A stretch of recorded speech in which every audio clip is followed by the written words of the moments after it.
이 시각 주요 뉴스입니다. 윤석열 대통령의 교육 이권 카르텔 지적 하루 만에 교육부 대학 입시 담당국장이 경질됐습니다.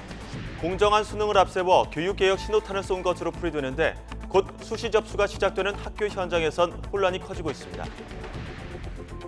이른바 돌려차기 사건을 계기로 정부 여당이 강력사건 범죄자의 신상공개 확대를 추진합니다. 재판받는 피고인까지 대상을 넓히고 이른바 머그샷 등 최근 사진을 활용하는 방안 등이 논의되고 있습니다. 자전거 안장이나 야구방망이에 숨기는 등 마약을 들여오는 수법이 갈수록 교묘해지고 있습니다. 최근 석 달간 이루어진 마약 사범 집중 단속 결과 10대가 2배 넘게 급증한 것으로 드러났습니다. 오늘 서울 여의도 한강공원에서 BTS의 데뷔 10주년 기념 행사가 열립니다. 수십만 명이 운집할 걸로 예상돼 서울시와 경찰이 인파사고 예방을 위해 안전관리에 나섰습니다. 이번 주말과 휴일 30도를 훌쩍 넘는 불볕더위가 기승을 부리겠습니다. 올해 첫 폭염특보가 내려질 가능성이 큽니다. 시청자 여러분 안녕하십니까? 굿모닝 YTN 3부 이어갑니다. 윤석열 대통령이 공교육에서 다루지 않은 분야는 수능에서 배제하라고 지시한 지 하루 만에 교육부의 대학 입시 담당 국장이 교체됐습니다. 동시에 교육부는 한국교육과정평가원에 대한 감사를 진행하기로 했는데 대통령실은 사교육과 교육당국의 이권 카르텔을 보여주는 일이라고 비판했습니다. 박서경 기자의 보도입니다. 윤석열 대통령이 공교육 범위에서 벗어난 수능 출제를 문제 삼아 교육당국과 사교육 산업의 카르텔을 지적한 다음 날 곧바로 교육부 대학 입시 담당국장인 이윤홍 인재정책기획관이 교체됐습니다. 윤 대통령이 지난 3월부터 공교육 과정에서 다루지 않은 분야는 수능에 출제하지 말라고 이주호 부총리를 통해 지시했지만 최근 6월 수능 모의평가가 별로 달라지지 않았다는 이유입니다. 교육부는 전체적인 가채점 결과를 볼 때 일부 문항이 교육과정을 벗어나 출제됐다는 판단이 있었다고 설명했습니다. 대입 담당국장이 6개월 만에 경질된 건 이례적인데 새 국정기조에 맞추지 않으면 과감히 인사조치하라던 윤 대통령의 기조가 반영된 것으로 보입니다. 새로운 국정기조에 맞추지 않고 애매한 스탠스를 취한다면 과감하게 인사조치를. 교육부는 또 총리실과 함께 수능과 모의고사 등을 출제하는 한국교육과정평가원에 대한 감사에 나서기로 했습니다. 윤 대통령의 지시가 제대로 이행됐는지를 점검하고 확인하겠다는 취지입니다. 대통령실은 교육부가 지시를 따르지 않은 건 강력한 이권 카르텔의 결과라며 예의주시하겠다고 경고했습니다. 윤석열 정부의 교육개혁이 본격적인 신호탄을 쏜 것으로 풀이됩니다. YTN 박서경입니다. 대통령실이 수능 문제점에 대해 연일 강하게 지적하면서 올해 수능에 큰 변화가 예상됩니다. 수능을 이제 5달 앞두고 있는 상황이어서 학생과 학부모들의 혼란이 커지고 있습니다. 김연아 기자의 보도입니다. 윤석열 대통령은 공교육 과정에서 다루지 않은 문제를 수능에서 배제하되 변별력은 유지하라고 지시했습니다. 교육부는 이 말이 정규 교과과정 밖의 문제를 내지 말라는 것이지 교과서 지문에서만 출제한다는 것은 아니라고 밝혔습니다. 대신 변별력을 위해 굉장히 꼬아서 내는 문제들을 개선하겠다고 밝혔습니다. 당장 올해 수능 기조가 크게 변할 전망인데 곧 수시 접수가 시작되는 학교 현장에선 혼란이 커지고 있습니다. 보통 수능 리허설로 꼽히는 6월 모의고사 결과를 보고 수능 결과를 예측해 지원 대학을 정하지만 수능의 문제 유형이 아예 달라질 가능성이 커지면서 6월 모의고사 결과를 신뢰하기 어려워진 겁니다. 킬러 문항이라고 부르는 이런 문항이 어떻게 출제되면서 표준 점수에 영향을 줄 것인가. 이게 이제 아이들한테 지도를 하는 교사 입장에 되게 중요한 부분인데 이것이 정확하게 어떻게 되는 건지를 알기가 어려운 혼란스러운 상황이기 때문에 교육과정을 지킨 수능이 어떻게 나올지도 여전히 모호합니다. 평가원은 이제까지 모든 시험을 항상 교육과정 안에서 출제했다고 밝혔는데 갑자기 어디서 어떤 문제가 있다는 건지 교육부는 구체적인 설명이나 예시도 내놓지 못하고 있습니다. 지금까지 공부한 게 있는데 5개월 전에 바뀐다는 건 좀 말이 안 된다고 생각해요. 게다가 모의고사는 보통 그해 수험생들의 실력을 가늠해 난이도를 조절하기 위한 것으로 6월과 9월 두 차례에 걸쳐 변별력을 검토해 왔는데 이제 남은 모의고사는 9월 단 한 번, 올해 수능의 난이도와 방향을 읽기에는 수험생들에게 너무 짧은 기회라는 지적도 나오고 있습니다. YTN 김현아입니다. 정부가 정규 교육 과정에서 다루지 않은 건 출제하지 않겠다면서도 변별력은 유지하겠다고 밝혀 올해 수능 난이도에 대한 궁금증이 더 커지고 있습니다. 사교육 대책의 일환이라는 게 정부의 설명인데 교육 현장에서는 실효성에 의문을 제기하고 있습니다. 신지원 기자의 보도입니다. 올해 수학 능력 시험은 출제 난이도를 예측하기가 어려워졌습니다.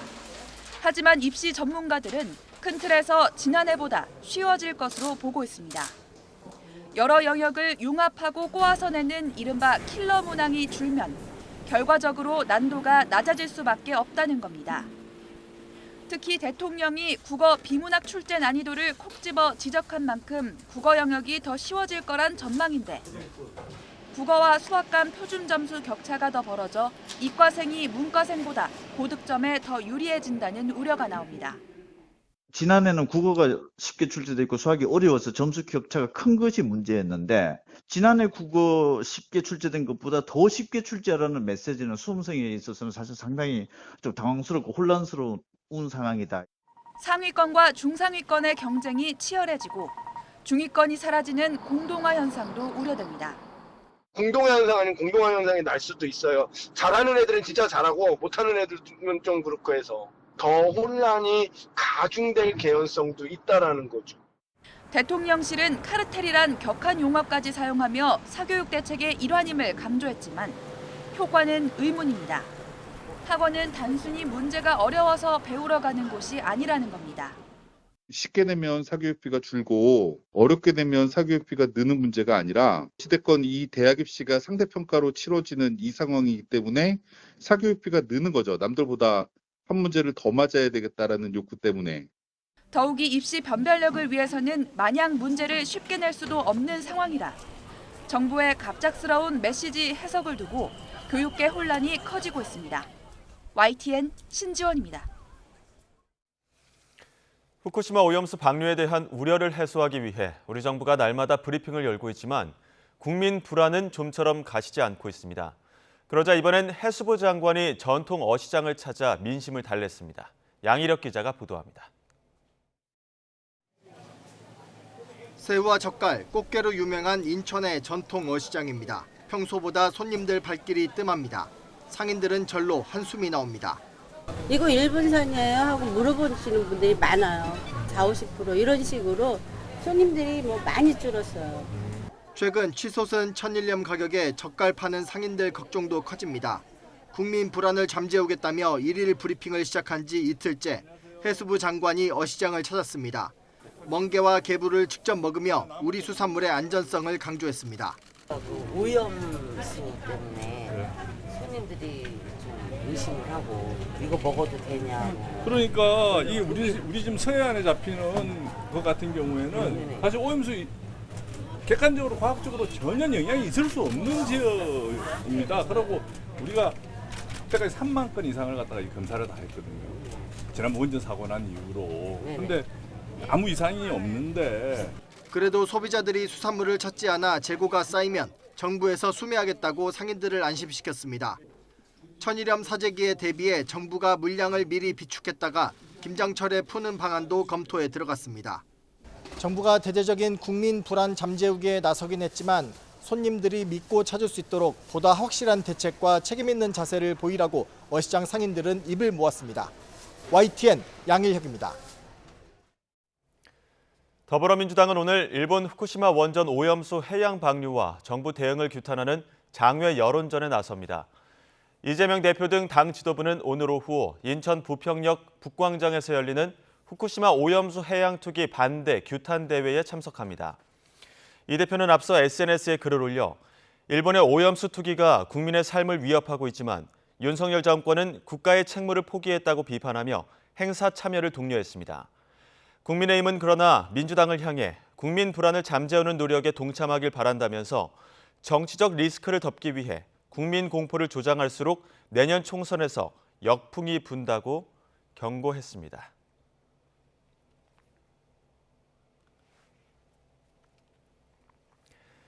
국민의힘과 정부, 대통령실은 내일 오후 총리공관에서 고위 당정협의회를 열고 일본의 오염수 방류 대책과 중대범죄자 신상공개 확대 방안 등을 논의합니다. 당정은 이 자리에서 후쿠시마 원전 오염수 방류 동향과 수산업계 등의 불안감 해소 대책, 그리고 강력 범죄자의 신상공개 범위 확대를 위한 관련법 개정 방향 등을 협의할 것으로 보입니다.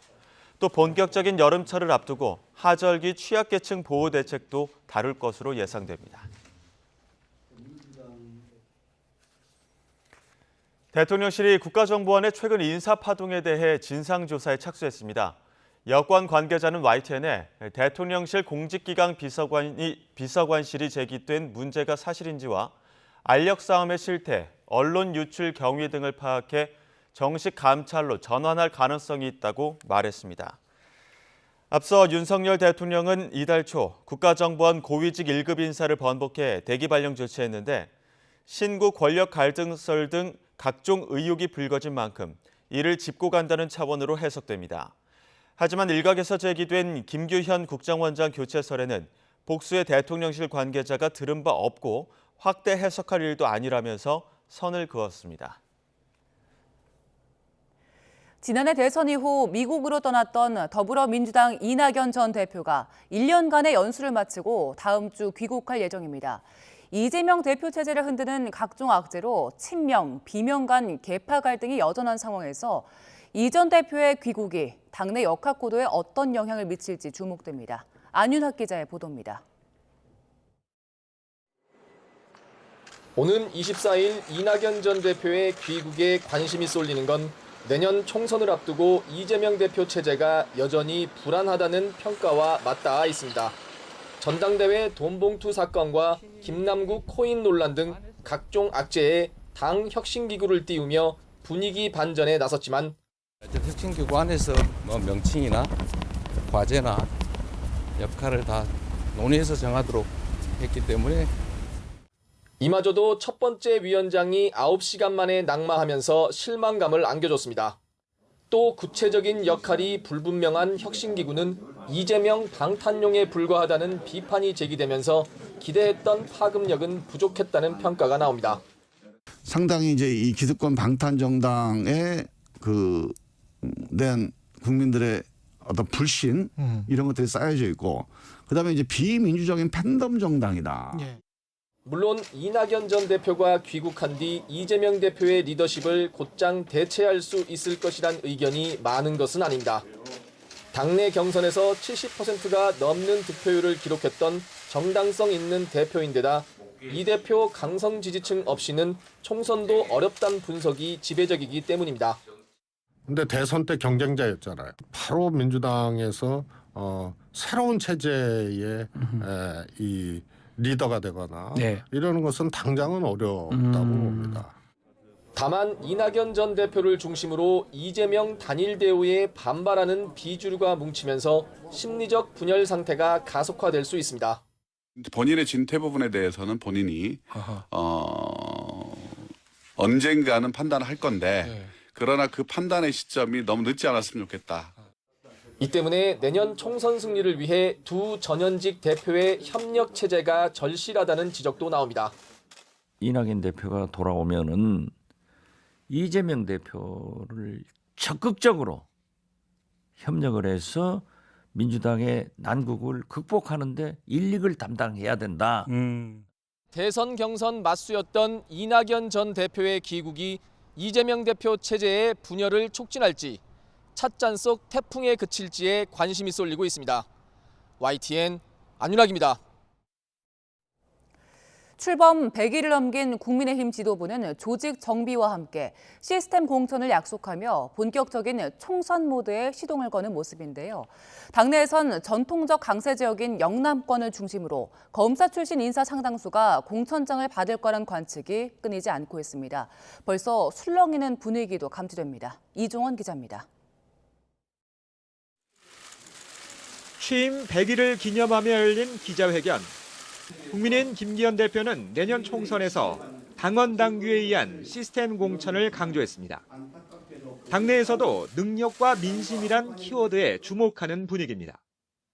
공천 과정에 사심 개입이 배제되도록 꼼꼼하게 챙길 것입니다. 그렇게 해서 능력 중심의 민심 공천이 되도록 하겠습니다. 총선 예비 후보들로 볼 수 있는 전국 당협위원장들이 모인 자리에서도 같은 취지의 메시지를 내놨습니다. 많은 사람들이 이런 말씀들을 하십니다. 검사 공천하지 않겠느냐, 검사공 되지 않겠느냐 하는데 천만의 말씀입니다. 그럴 가능성 전혀 없다고 여러분에게 장담해서 확실하게 말씀드릴 수가 있습니다. 특정 인물을 특정 지역에 꽂는 전략 공천보다 경선이 원칙이란 반복 메시지이지만 역설적으로 당내에 퍼져 있는 대규모 검사 공천설을 의식한 발언으로도 해석됩니다. 대통령실은 당무 개입은 없다고 거듭 강하게 선을 긋고 있지만 검사 출신 윤석열 대통령이 공천 과정에서 영향력을 행사할 거란 당 안팎의 인식이 적지 않기 때문입니다. 실제로 여당의 전통적 강세 지역인 영남권을 중심으로 현직 의원들은 기회가 있을 때마다 견제구를 날리고 있습니다. 안 그래도 뭐 검사 정권이다 뭐 이런 프레임에 갇혀 있는 상황에서 당까지 검사 정당이 된다 이런 게 우리 당에 전혀 도움이 안 되죠. 선거 때마다 승부처럼 인식되는 수도권 원내대표 대신 대구를 지역구로 둔 원내대표를 선택한 의원들의 표심도 이심전심이었을 거란 분석이 많습니다. 물갈이를 위한 물갈이의 대상이 되거나 경선도 못 해보는 억울한 일을 당해서는 안 됩니다. 선거를 앞두고 불거지는 공천 논란은 표심과도 직결되는 만큼 검사 공천설을 둘러싼 잡음은 야권의 주요 공격 포인트가 될 수도 있습니다. 국민의힘 지도부도 이런 우려들을 감안해 시스템 공천을 거듭 강조하는 것으로 해석되지만 총선 시기가 빨라질수록 관련 논란은 더 거세질 거란 전망이 많습니다. YTN 이종원입니다. 불법 정치자금 수수 혐의 등으로 경찰 수사를 받는 국민의힘 황보승희 의원이 각종 의혹과 구설에 휘말리자 당내에서도 촉각을 곤두세우고 있습니다. 황보 의원은 전 남편의 음해라며 가정폭력 피해까지 주장했지만 지도부는 도덕성 논란이 미칠 파장을 우려해 당내 조사에 속도를 내는 분위기입니다. 나혜인 기자입니다. 국민의힘 황보승희 의원은 지난 총선과 지방선거를 앞두고 불법 정치자금을 수수한 혐의로 경찰 수사를 받고 있습니다. 지역구 기초의원 공천 대가로 금품을 챙겼다는 혐의와 함께 부동산 개발업체 대표 A씨에게서 신용카드와 아파트 등을 받았었다는 의혹이 핵심입니다. 경찰 수사는 공천비리 의혹을 제기한 시민단체의 고발로 시작됐지만 최근에는 황보 의원에게 금품을 제공했다는 A씨를 중심으로 논란이 번지고 있습니다. A씨가 황보 의원의 묵인 아래 의원실 관용차와 보좌진을 사적으로 이용했다는 의혹이 제기된 겁니다. 황보 의원은 현재 A씨와 사실혼 관계라고 주장하고 있습니다. 그러면서 공천비리 의혹은 자신에게 복수하려는 전 남편의 일방적 음해라며 과거 오랜 기간 가정폭력을 당했다고 주장했습니다. 당사자의 해명에도 국민의힘은 이번 의혹이 여론에 미칠 영향을 주시하고 있습니다. 특히 A씨가 여당 핵심 의원들과 친분을 과시하며 내년 총선 출마를 준비하고 있다는 언론 보도까지 나오자 지도부도 공개적으로 우려를 표했습니다. 우리 핵심 당원들이 많이 우려하고 있고 우리 대표님을 중심으로 적절한 조치를 해야 된다는 생각을 가지고 지금 계신 걸로 알고 있습니다.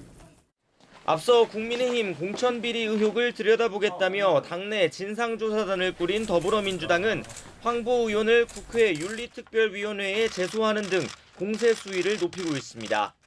권봉도 사건의 원조도 사실은 국민의힘이었죠, 예전에. 그리고 이제 지금 국민의힘이 공천헌금 건 때문에 지금 굉장히 심각한 문제를 앓고 있지 않습니까? 그런데 문제 제기도 안 하잖아요.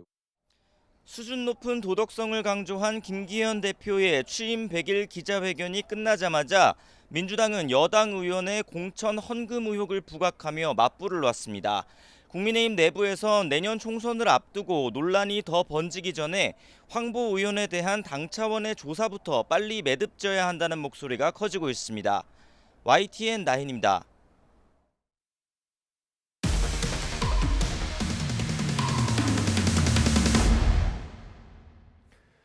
학교폭력 피해자 재판을 연달아 불출석해 패소하게 한 권경의 변호사에 대해 정직 6개월 이상 중징계가 건의된 것으로 YTN 취재 결과 확인됐습니다.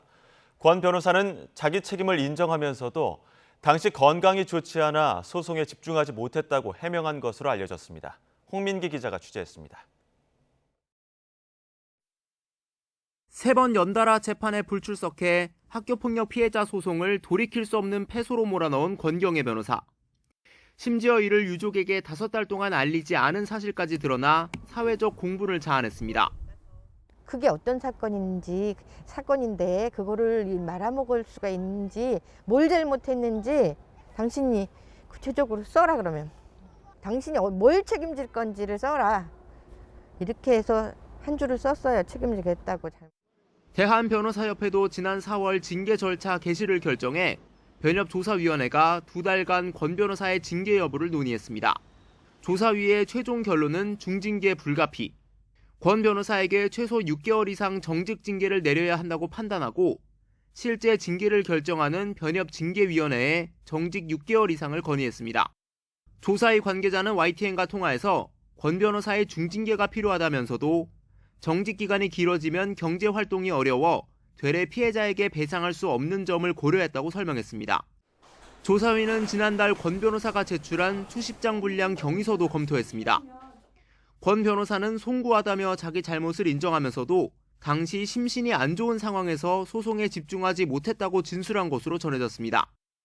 이처럼 건강 문제를 재판 불성실 이유로 들었지만 정작 항소심 첫 재판 이틀 전 김건희 여사 의혹과 관련해 150장 분량 자료를 분석했다는 글을 SNS에 올리기도 했습니다. 이런 가운데 권 변호사는 학폭 피해자 유족 이기철 씨가 자신을 상대로 낸 손해배상 소송 서류도 뒤늦게 송달받은 것으로 나타났습니다. 지난 4월 소송이 시작된 뒤 소장 등 관련 서류가 3차례나 권 변호사에게 전달되지 못한 겁니다. 원고 측이 통신사에서 조회한 주소와 실제 주소가 달랐기 때문이지만 법률 전문가인 권 변호사가 조금만 주의를 기울였다면 지체되지 않았을 거란 지적이 나옵니다. 조사위의 중징계 건의를 받은 변협징계위원회는 오는 19일 교수와 언론인 등 외부 인사가 참석하는 전체 회의를 열고 권 변호사에 대한 징계 수위를 결정할 예정입니다. YTN 홍민기입니다. 강원도 홍천에서 수련회를 다녀오던 중학생과 교사 등 수십 명이 연쇄 추돌 교통사고로 다치는 일이 발생했습니다. 해당 중학교는 이틀 전에도 3학년 수학여행에서 교통사고가 발생한 적이 있었습니다. 홍성욱 기자가 취재했습니다. 도로에 멈춰선 관광버스. 차량 앞부분이 심하게 부서졌습니다. 사고가 난 건 오후 1시 반쯤. 국도 44호선에서 고속도로를 타기 위해 대기하던 지점에서 관광버스 3대와 화물차 3대, 승용차 1대가 연쇄 추돌했습니다. 세 번째 있던 차를 받으니까 충격에 의해서 이제 좌측으로 밀려서 이제 1차선에 서 있던 차, 화물차 2대하고 그 앞에 소나타하고 3대를 파손시키고. 사고가 난 관광버스 3대에는 서울 송파에 있는 중학교 2학년 학생과 교사들이 차량마다 20여 명씩 나눠 타고 있었습니다. 이들은 인제지역 한 청소년 수련관에서 수련회를 마치고 귀가 중이었습니다. 사고를 당한 관광버스입니다. 차량 앞유리가 모두 부서지고 차체도 심하게 찌그러졌는데요. 이 모습만 봐도 당시 충격이 얼마나 심했는지 짐작할 수 있습니다. 이 사고로 운전자 1명과 학생 2명 등 3명이 골절 등 중상을 입고 병원으로 옮겨졌습니다. 또 학생과 교사 등 77명이 경상자로 분류됐습니다.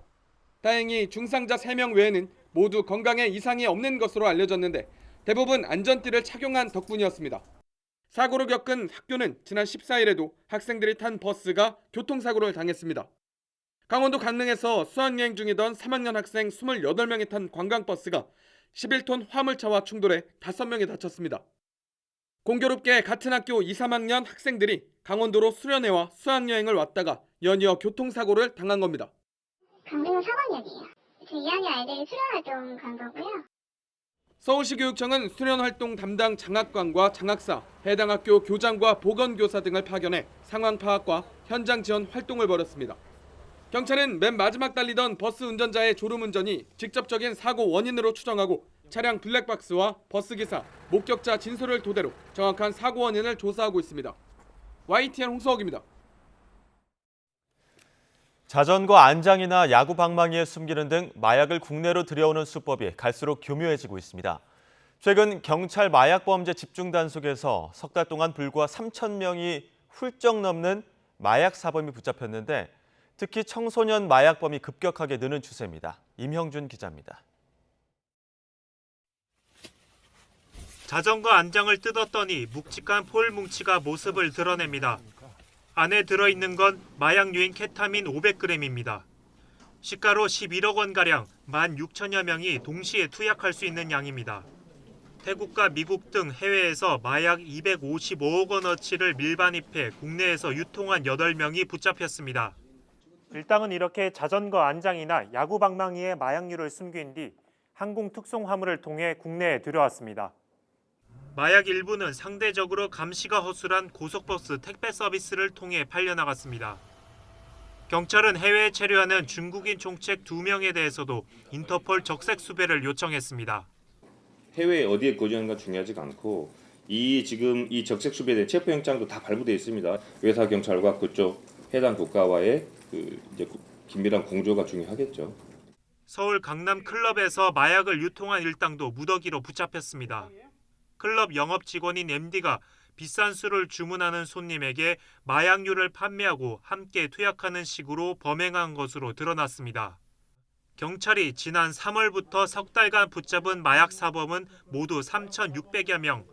지난해 같은 기간보다 20% 넘게 늘었습니다. 특히 청소년 마약 범죄가 가파른 증가세를 보여서 10대 마약 사범은 1년 만에 98명에서 212명으로 2배 이상 많아지며 전체의 5%를 차지했습니다. 경찰은 밀반입과 판매 등 공급 사범을 집중적으로 검거하며 마약 유통을 차단하는 데 주력하고 있습니다.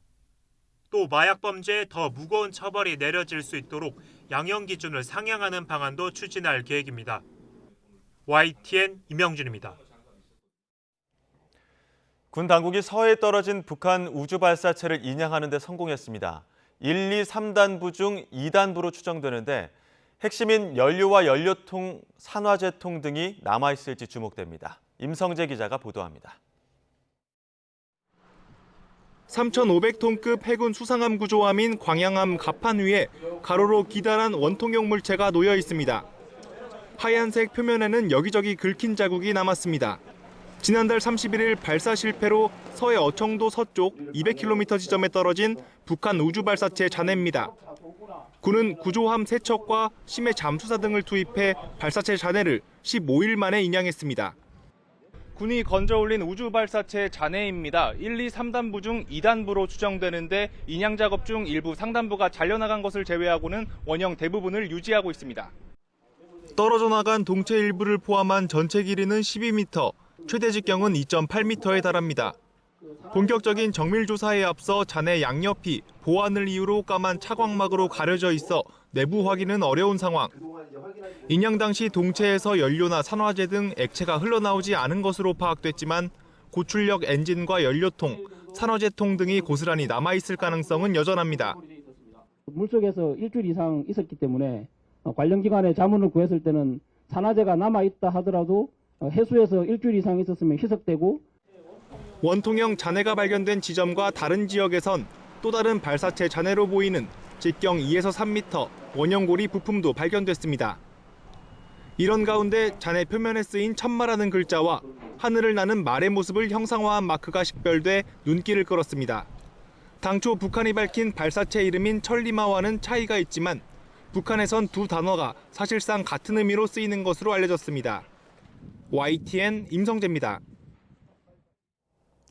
오늘 BTS 데뷔 10주년 행사에 30만 명 넘는 인파가 몰릴 걸로 예상되면서 경찰이 주최 측과 함께 안전관리에 나섭니다.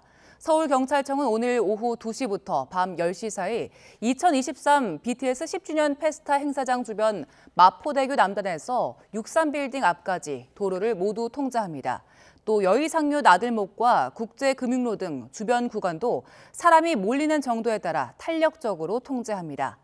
통제 구간 주변에는 간판과 플래카드 300여 개를 설치하고 주최 측 안전요원 2,000여 명과 별도로 교통경찰과 교통관리요원 630여 명도 배치하기로 했습니다. 최대 주주 지분이 높아서 시중 유통량이 적은 주식을 품절주라고 합니다. 이번 하한가 사태를 계기로 품절주가 주가 조작 세력의 먹잇감이 되기 쉽다는 우려가 커지고 있습니다. 김지선 기자의 보도입니다. 이번에 하한가 맞은 5개 종목은 모두 낮은 시가총액의 최대 주주 지분이 높았습니다. 시중 유통량이 적다 보니 품절주라고 불립니다. 거래량이 적어 쉽게 오르고 내리기 때문에 폭등을 노린 투자자가 많습니다. 특히 주주 몇 명만으로도 회사 가치를 높일 수 있어 주주 행동주의 대상이 되기도 합니다. 배우로 의심받는 주식 카페 역시 이런 명목으로 이들 종목의 주가를 띄워왔습니다. 지분을 더 취득함으로 해서 회사의 어떤 가치를 높일 수 있다. 이거면 뭐 행동주의 어떤 근거가 될 수 있는데 단지 대지 지분이 높아서 유동주식수가 낮은 주식을 거의 2, 3년 동안 조금씩 사모아서 가격을 끌어올렸다라는 것 표면적인 핑계거리에 불과하고 이건 주가 조작이죠. 문제는 주가를 띄우기 쉬운 만큼 몇 명만 매도에 나서도 연쇄적으로 폭락할 수 있다는 겁니다. 검찰 수사를 받고 있는 카페 운영자 강기혁 씨 역시 한두 명이 팔아치우기 시작하면서 하한가를 면치 못했다고 주장합니다. 금융당국은 품절주의 특성을 노린 시세 조종을 의심하고 있습니다. 금융위 금감원뿐만 아니라 검찰 거래소랑도 같이 지금 수사와 조사를 진행 중에 있고 생각하시는 것보다 훨씬 더 빠르게 국민들께 결과를 보여드릴 수 있을 거라고 지금 어쨌든 말씀드릴 수 있을 것 같습니다. 시장에서는 주가 조작 세력의 먹잇감이 되기 쉽고 일정 금액 이하로 내려가면 그대로 내리막길을 탈 수 있다며 품절주를 기피하는 분위기도 번지고 있습니다. YTN 김지선입니다. 세계적으로 인공지능 AI 열풍이 불고 있지만 부작용을 걱정하는 목소리도 커지고 있죠. AI를 규제하기 위한 국제사회의 움직임이 빨라지고 있습니다. 유럽연합은 세계 최초로 AI 규제법 도입을 위한 마지막 절차에 착수했고 미국에서 관련 법안이 발의됐습니다. 황보연 기자의 보도입니다. 지난달 22일 미 국방부 부근 건물이 불타는 이 사진이 SNS로 급속히 퍼지면서 뉴욕 증시가 요동치는 대혼란이 일어났습니다. 인공지능 AI가 만들어낸 가짜 사진입니다. 각종 문서 짜깁기에 AI가 활용되는 건 기본이 됐고 이젠 AI 음성 복제 기술이 보이스피싱에 악용되는 일까지 벌어지고 있습니다. AI에서 비롯된 부작용이 속출하고 우려도 점점 커지는 가운데 유럽연합 EU가 가장 먼저 AI 규제법 도입에 팔을 걷어붙였습니다. EU 의회가 AI를 규제하기 위한 법안을 압도적인 찬성으로 통과시킨 겁니다. The dialogue that we will need to have, we started having with the rest of the world on how we can build responsible AI for our globe. 이에 따라 AI 규제 법안은 EU의 행정부 격인 집행위원회와 27개 나라를 대표하는 이사회, 그리고 EU 의회가 함께 논의해 최종안을 도출하는 3자 협상만을 남겨두고 있습니다.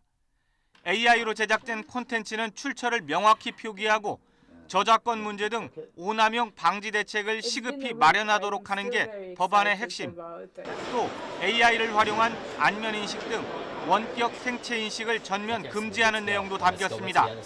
세부 내용을 두고 입장이 조금씩 다르지만 연내에는 최종 타결에 이를 것이란 전망이 나오고 있습니다. Going forward, we are going to need constant, clear boundaries and limits to artificial intelligence. 미국 상원에서는 AI로 인해 발생한 문제에 법적 책임 소재를 규정한 법안이 발의됐습니다. AI가 만든 콘텐츠가 문제를 일으키면 AI를 만든 사업자가 책임을 지도록 한 겁니다. 유엔도 가짜뉴스나 허위 정보로 인해 인류가 존망의 위협을 받는다고 진단하고 AI 문제를 다루는 전문기구 수립을 추진하고 있습니다. YTN 황보연입니다. 미국 시애틀에서 묻지마 총격으로 희생된 30대 한인 임신부에 대한 애도가 이어지고 있습니다. 남겨진 남편과 아들을 돕기 위한 모금에는 하루 만에 약 2,000명이 참여했습니다. 김태현 기자의 보도입니다. 시애틀 도심에서 총격을 받고 숨진 34살 권모 씨가 운영하던 일식집. 문을 닫은 식당 앞에는 애도의 꽃다발이 놓여 있습니다. 임신부였던 권 씨는 남편과 함께 출근하던 길에 차 안에서 무차별 총격을 받았습니다. 이웃과 지인들은 더없이 친절했던 권 씨의 죽음이 믿기지 않습니다. She was just an incredible human being and selfless, works every day. We used to tease her about the fact that, it was time for her to take. I mean, how could she deliver plates with that little belly sticking out? Our thoughts and prayers are with the families. It's just not enough anymore. 30살의 범인 코델 구스비는 당일 도로에서 신호 대기 중이던 권 씨 부부의 차량으로 접근해 운전석을 향해 총격을 가했습니다. 수사 기록에 따르면 범인은 권 씨 부부와 아무런 관계가 없었고 접촉도 없었습니다. 정신병력이 있는 범죄자의 묻지마 총격에 시민들은 할 말을 잃었습니다. I think I should probably carry mace, but mace is not going to protect you against a rifle. I don't think enough is being done in the city to protect us. 권 씨의 지인들은 남겨진 남편과 3살배기 아들을 위해 모금 사이트에 사연을 올렸습니다. 하루 만에 2,000명 가까이 참여해 모금액이 $100,000를 훌쩍 넘었습니다. 외교부는 국내 유가족의 긴급 여권 발급과 장례 절차 지원 등 영사 조력을 제공하고 있다고 밝혔습니다. YTN 김태현입니다.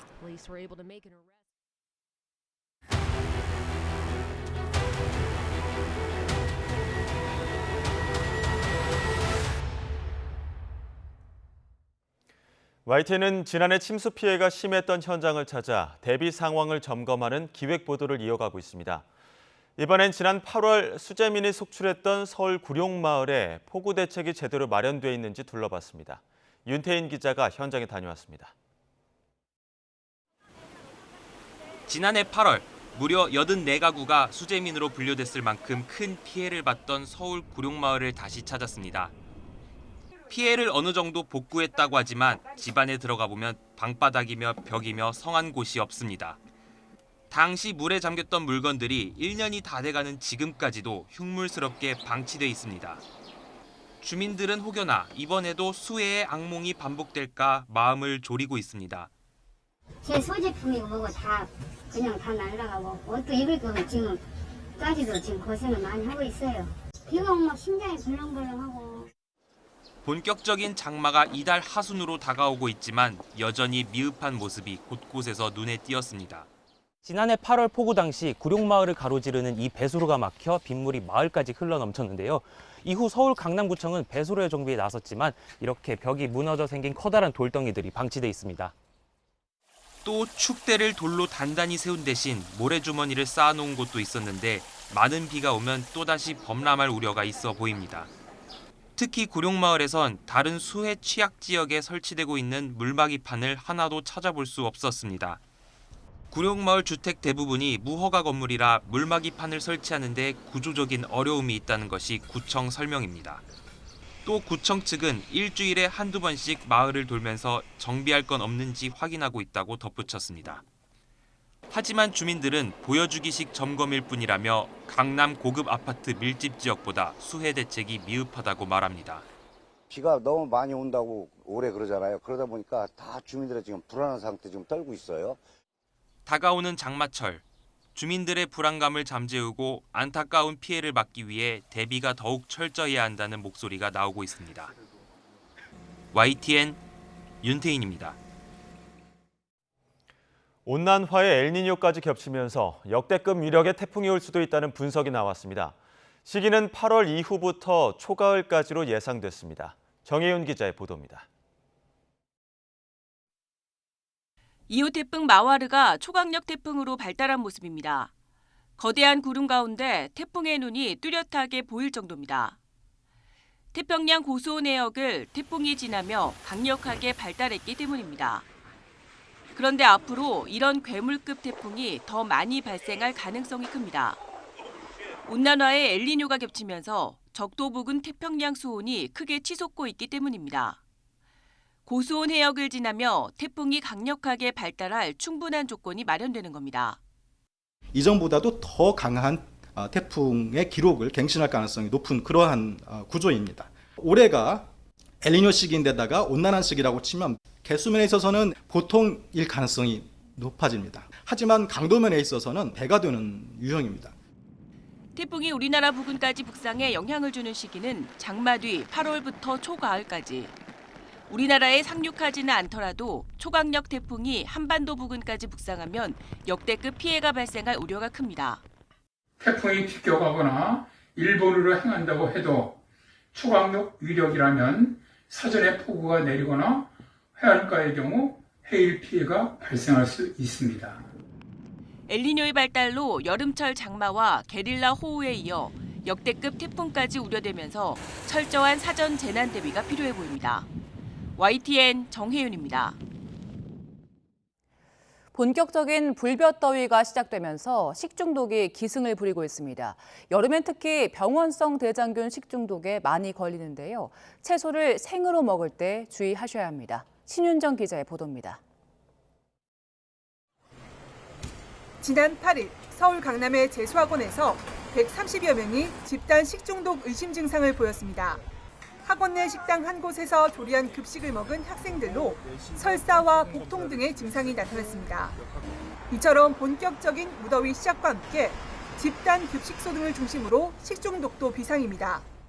고온다습한 여름철 기승을 부리는 병원성 대장균으로 인한 식중독은 최근 5년 동안 6월부터 8월까지 전체 발생의 60%가 몰렸습니다.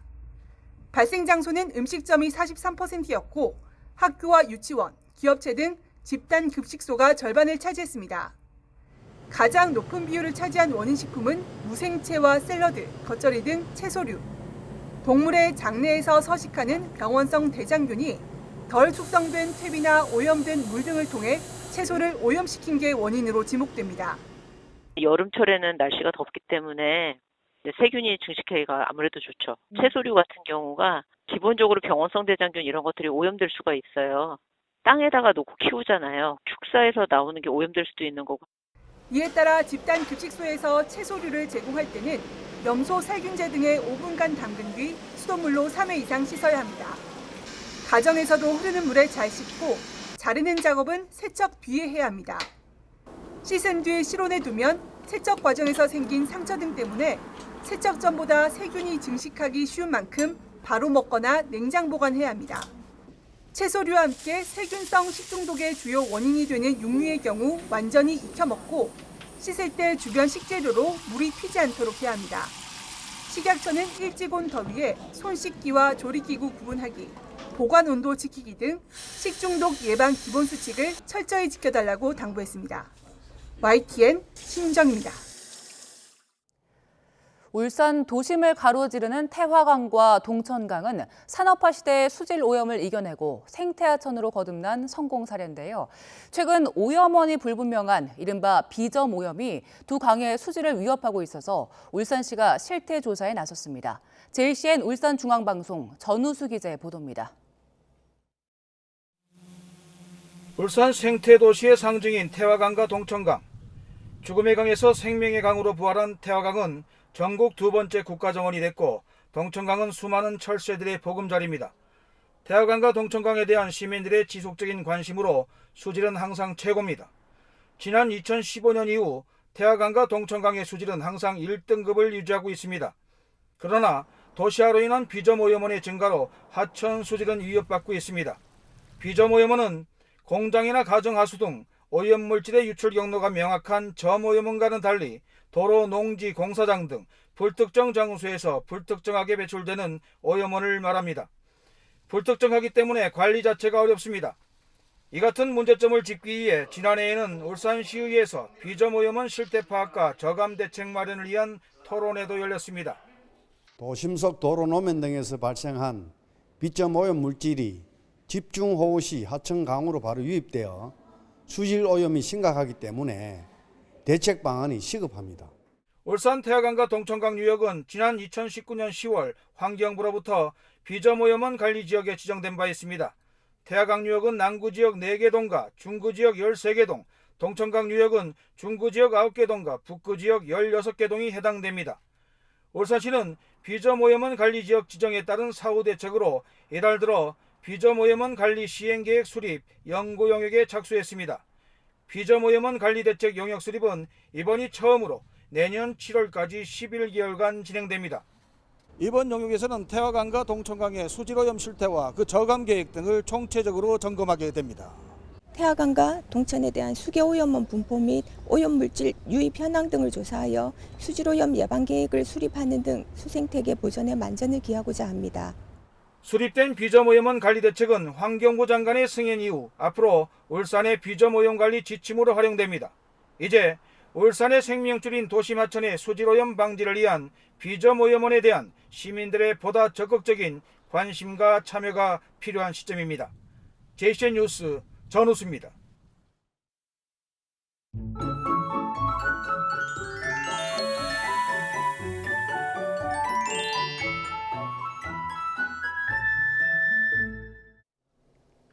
소나기가 지나고 어제 낮에는 여름 더위가 이어졌는데요.